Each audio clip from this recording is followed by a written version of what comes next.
《山海经》不是神话，非洲远古壁画发现刑天形象，书中记载的海水倒流的故事，也在现实中找到了原型。难道《山海经》真的是人类丢失12万年的历史？这究竟意味着什么呢？《山海经》中到底记载了多少令人不可思议的人类历史呢？新来的朋友们点个关注，带您了解更多精彩内容。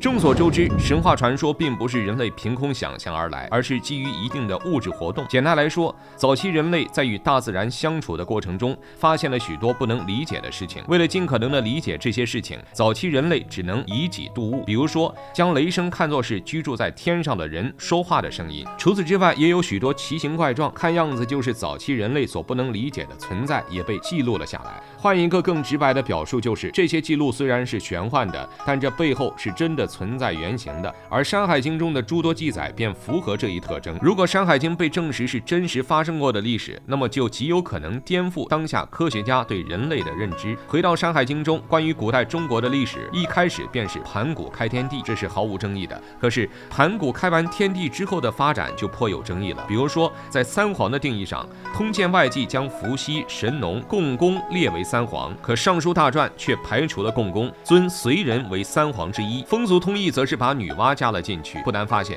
关于伏羲、神农的地位是没有问题的，只是另一个皇的争议比较大。其实三皇准确来说并不是某个人，而是3个部落。这3个部落在上古时期基本是整个社会的主宰。更为关键的是，这3个部落之间还有强大的血缘关系做支撑。因此出于这一点，历史学家们更倾向于将随人列入三皇之中。那么这三皇又做出了怎样的贡献呢？首先是随人氏，在《山海经》中他被称为天皇。随人氏的成就可不一般，他在天地之间发现了火种的存在。自此之后，人类社会有了火，从吃生的东西到吃熟食，这一变化可谓是天差地别，基本上可以算得上是史诗级别的变革了。随人氏做出的巨大贡献还不仅限于此，他与妻子华胥一道生了一儿一女，儿子就是同为三皇的伏羲，女儿则是女娲。伏羲更是通晓天地的变化，夜观天象，造出了八卦、阴阳等指引后人上万年的东西，还令仓颉造出了文字。自此人类算是进入了开蒙时代。也正是因此，伏羲又被人们称为帝皇。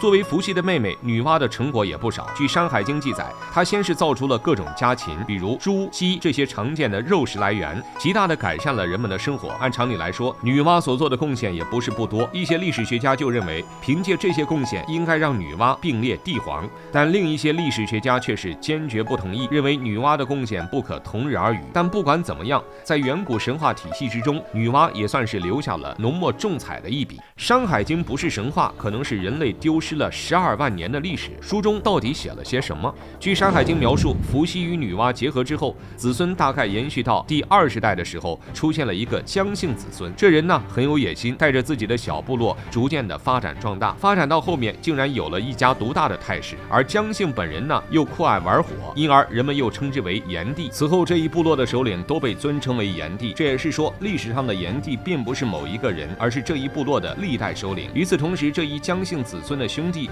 也就是轩辕氏，则带着自己的亲人来到了有熊这个地方，在这个地方生根。历史的发展总是此起彼伏的，最开始炎帝的部落发展态势十分迅猛，有熊氏只是一个小小的部落，后面不知道怎么的，有熊氏逐渐发展了起来，成为中原大地力量不俗的存在。而炎帝的部落则慢慢的衰微了下去。虽然双方的祖先是亲戚，但鉴于过了这么多年，彼此之间的血缘关系早已淡化了，因此轩辕氏也不遮掩自己的想法，就趁着炎帝部落衰微之际，直接去拉拢一些部落来壮大自己的力量。炎帝部落看轩辕氏这般操作，自然是非常不爽的，于是就在阪泉这个地方开启了一场部落大战。战争的结果想必大家都知道，那就是轩辕氏胜利了，成了天下共主皇帝。但是皇帝这一称号也不是仅仅针对某个人，而是针对轩辕氏这一整个部落。只要谁当上了部落的首领，那么他就自动的继承了皇帝的称号。在轩辕氏部落发展的时候，有个原本属于炎帝的部落不愿意服从皇帝的领导，就自动脱离了，带着部落成员前往北方生活。这个部落就是以蚩尤为首的部落。本来2个部落相安无事，但随着各自的不断发展壮大，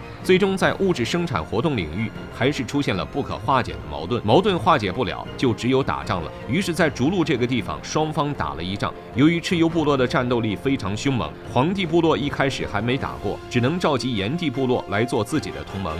有了帮手的黄帝部落战斗力飙升，战胜了蚩尤部落。自此之后，炎帝部落算是彻底的结盟了。炎黄子孙也在中原大地上开始落地生根，黄帝也就自然而然的成了武帝的第一位。在黄帝的带领下，整个部落大力发展生产力，前景一片向好。到这里，部落首领的更换还仅限于继承制。难道《山海经》真的不是神话？非洲发现刑天的远古壁画，书中海水逆流的地方也在现实中找到原型。这到底是本神话书还是历史书？黄帝部落接管整个天下之后，就还是按照原来的老方法，首领世袭制进行首领的选拔。到了第5代的时候，黄帝部落的首领是一个名叫尧的人。尧这个人的觉悟非常高，他觉得按照这种继承制选拔首领的本质还是血缘关系，而血缘关系显然不能代表一个人的能力有多么好。因此，他当上首领之后，就想对这个继承制改革一下，希望部落不再是以血缘关系完成继承，而是看重对方的能力。于是，尧就发出公告，广布天下人，大意是只要你觉得你有能力管理整个部落，就可以来报名。这就吸引了一个名叫舜的人来参与。舜这个人的身份也是不简单的，他是最初部落首领的8世孙，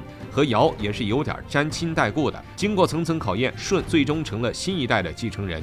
舜一上位之后，就放出了远古时代的4大凶兽，还让大禹去治理水患。在他的治理下，整个部落发展得很不错，成了中原地区的一家独大的存在。看到这里，你应该明白了，远古时期的3皇5帝其实都是一家人，把他们的血缘关系捋一捋的话，就会发现他们都是一个祖先。虽然到了尧这里有些许的变异，但始终都不离其宗。由于大禹治水非常厉害，立下了很大的功劳，因而舜就传位给了他。大禹继位之后呢，先是把整个天下分成了9州，随即又找出青铜，给9州分别制造了9鼎，在每个鼎上面都雕刻着这个州的名山奇异之物。而关于这些名山奇异之物的知识，又被人收集编纂成了一本书，这就是《山海经》。